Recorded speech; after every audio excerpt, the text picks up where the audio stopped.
Rain fell over Umuoka the night everything changed, though no one in that village would have believed it. In the mud, kneeling with her hands pressed flat against the wet earth, was a girl they had all agreed, without ever saying it aloud, deserved nothing better. "Get out of my sight, beggar!" the chief's wife screamed, hurling a pot of dirty water across her back. The crowd laughed. They always laughed. Adaeze didn't flinch. She had learned a long time ago that flinching only made it last longer. What none of them knew, what none of them could have known, was that a stranger stood watching from the shadows that night. A man who would ask one question before he left Umuoka. A question that would unravel everything they thought they understood about power and about her. But to understand what happened next, you have to understand what came before. You have to understand just how long Adaeze had already been drowning, long before that rain ever touched her skin. She was born and orphaned in the same breath. Her mother died bringing her into the world, and her father, whoever he was, vanished before she could ever learn his name.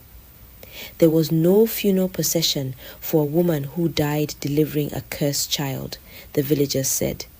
Just whispers and a girl nobody wanted. An aunt took her in, not out of love, but obligation, the kind that curdles into resentment within a year. By the time Adaeze was 7, she understood her place in that household without needing to be told. She was a mouth to feed and a pair of hands to work, nothing more. While other girls spent their mornings laughing on the path to the stream, beads clicking in their braided hair, Adaeze spent hers on her knees, scrubbing compound floors that were never quite clean enough. She learned to eat only after everyone else had eaten. She learned to sleep in the coldest corner, farthest from the fire. She learned, most of all, to disappear, because a girl who disappeared was a girl who couldn't be mocked. But Umuoka never let her disappear completely. That was Ifoma's doing. The chief's daughter had a gift for cruelty, sharpened over years of practice, and Adaeze was her favorite subject. "Why do you even bother combing that head?" Ifoma would sneer, loud enough for the whole market to hear. "No man in this village, no, in this kingdom, will ever look proud." And the crowd would laugh, the way crowds do when cruelty is dressed up as a joke. Adaeze would lower her eyes, the way she always did, and keep walking. Not because she agreed, but because she had already learned that arguing only fed the fire.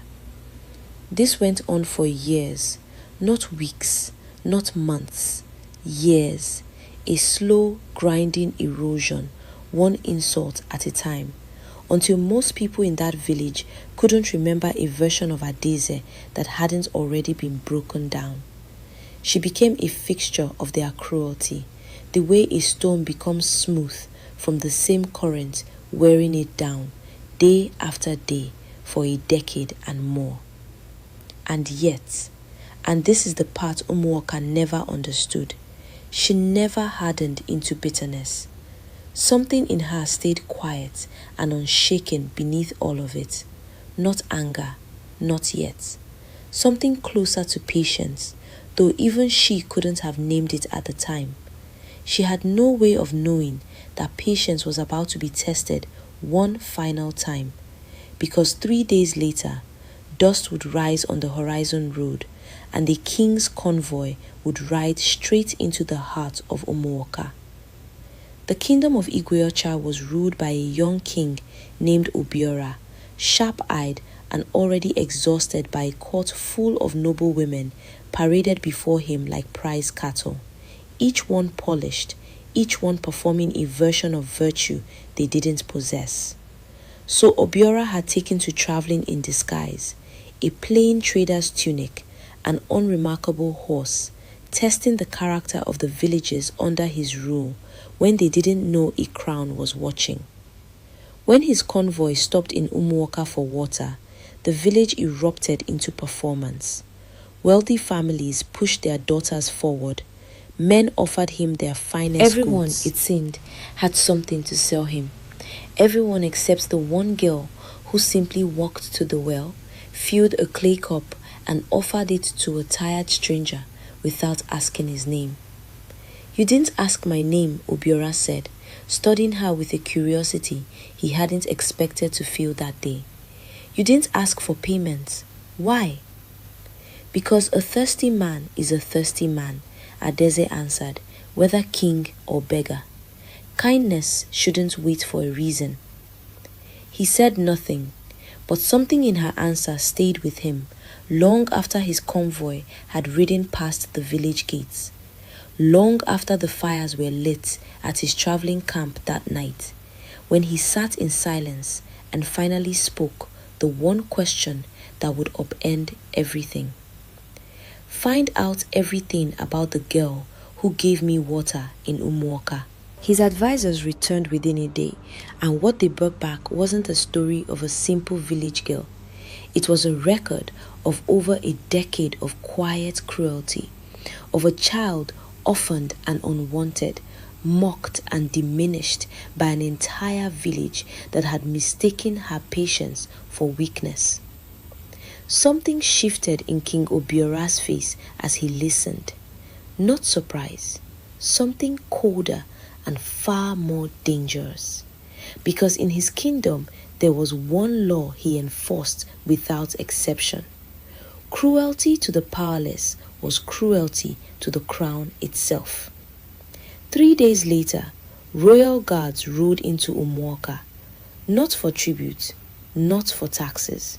They came bearing a summons sealed with the king's own mark, addressed to a single name that most of the village had spent years trying to erase: Adaeze.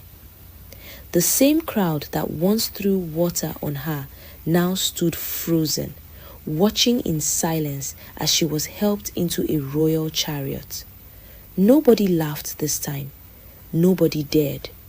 But even then, Adaeze had no idea what waited for her inside that palace, or that the girl who had spent her entire life disappearing was about to become impossible to ignore.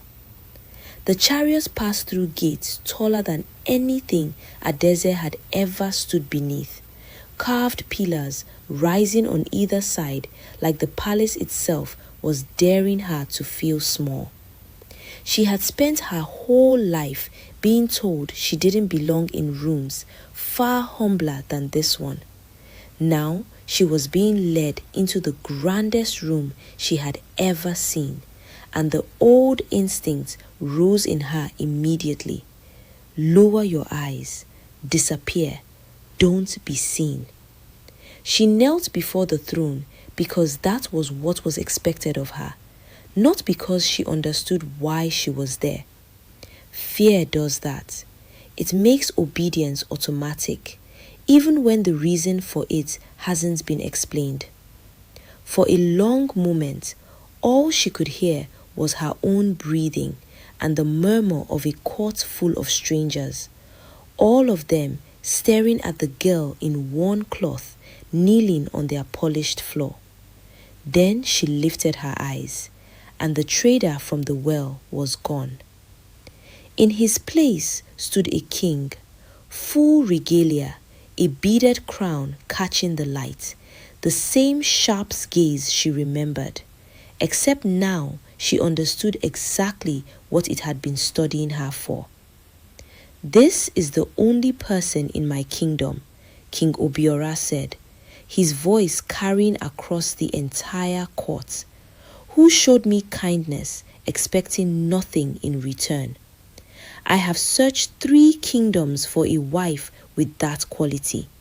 I found her sweeping mud in Umuoka." The room didn't just murmur this time.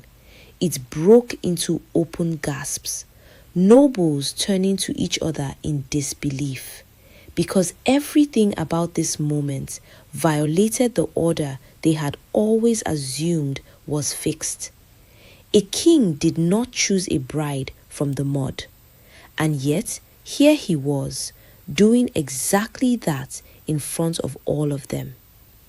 Adaeze could barely process the words. Everything in her life had trained her to expect the opposite of this moment, to expect humiliation, to expect to be overlooked, not chosen. So when she finally spoke, it wasn't gratitude that came out first. It was disbelief. Why me? It was barely a whisper, but the king heard it, and for the first time since she'd entered the room, his expression softened from royal composure into something more personal. Because a crown means nothing on a head that has never known humility, he said. You already know what it means to have nothing and still give everything. That is rarer than any noble title in this court. Nobody laughed at her this time.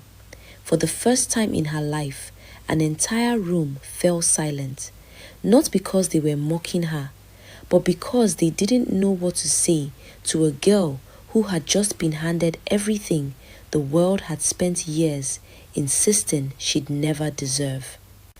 What followed happened quickly, though for Adaeze, it felt like watching someone else's life unfold around her. Palace attendants arrived with fabrics finer than anything she'd touched. Deep reds and layered gold, coral beads stacked with the kind of weight that spoke of status, not survival. Her hair, once tied back with frayed cloth just to keep it out of her eyes while she worked, was braided into an elaborate crown of its own, threaded through with gold. She barely recognized her own reflection, not because the girl in the mirror was unfamiliar, but because for the first time, nothing in that reflection looked like it was apologizing for existing. On the day of her coronation, the same court that had gasped at the king's announcement now knelt before her. An elder placed the crown on her head, beneath lights pouring gold through the high windows of the throne room, and when Queen Adaeze rose to her feet, there was no trace left of the girl who used to lower her eyes to survive the day. Months passed, and then, when the moment felt right, not for spectacle, not for revenge, but because there was still unfinished business in her heart, Queen Adaeze returned to Umuoka. The village had not changed. The same dirt paths, the same market stalls, the same faces that had once thrown water at her and laughed while she knelt in the mud. What had changed was everything about how she now moved through it. The royal convoy drew a crowd within minutes, villagers gathering in stunned silence as she stepped down from the chariot in full regalia. The same girl they had spent over a decade humiliating, now standing before them with a crown on her head and absolutely nothing to prove. She didn't come with punishment, she came with purpose. Within weeks, a new well was dug at the edge of the village, one that would never run dry the way the old one had during the harshest seasons. A grain store followed, built to make sure no child in Umuoka would ever again go to sleep the way she had, hungry and forgotten in the coldest corner of a house that saw them as a burden. Then came the school, modest in size but permanent in what it represented. At its entrance, carved into stone where every child would pass it each morning, Adaeze had one line inscribed, in words she had needed to hear herself for far too many years. No child shall be mocked for what they lack. Kindness is the only cushion that notes here. Ifoma stood at the edge of the crowd that day, the same girl whose taunts had once followed Adaeze through every market visit, every walk home, every your quiet humiliation dressed up as a joke. She said nothing, She couldn't meet Adaeze's Adaeze, walking past her toward the children now gathering excitedly outside the new schoolhouse, felt no need to make her. There was no triumphant speech, no reckoning staged for the crowd to witness. She had already won the only thing that had ever truly mattered. Not the crown, not the palace, not even the village's belated respect. Her peace. The girl they had once called cursed had become the queen they now called blessed. Not because a king had simply chosen her out of the mud, but because through every year of being overlooked, mocked, and diminished, she had never once let their cruelty turn her heart into stone. And in the end, that was the only thing about her that had ever truly mattered. Moral lesson. Kindness given without expectation of return is never wasted, even when no one is watching, and even when the world has given you every reason to stop being kind. Adaeze's years of humiliation didn't harden her into bitterness, and that's precisely what made her worthy of everything that followed. Her patience wasn't weakness, it was quiet strength waiting for the right moment. The lesson isn't be kind because you'll be rewarded. It's that character is what you choose to be when nobody is keeping score. And that's the only kind of character that holds up when everything finally changes. If this story moved you, let me know in the comments. Have you ever shown kindness to someone who never expected it back? Drop your thoughts below, and don't forget to like this video and subscribe for more powerful stories like Adaeze's. New stories drop every week, and trust me, you don't want to miss the next one.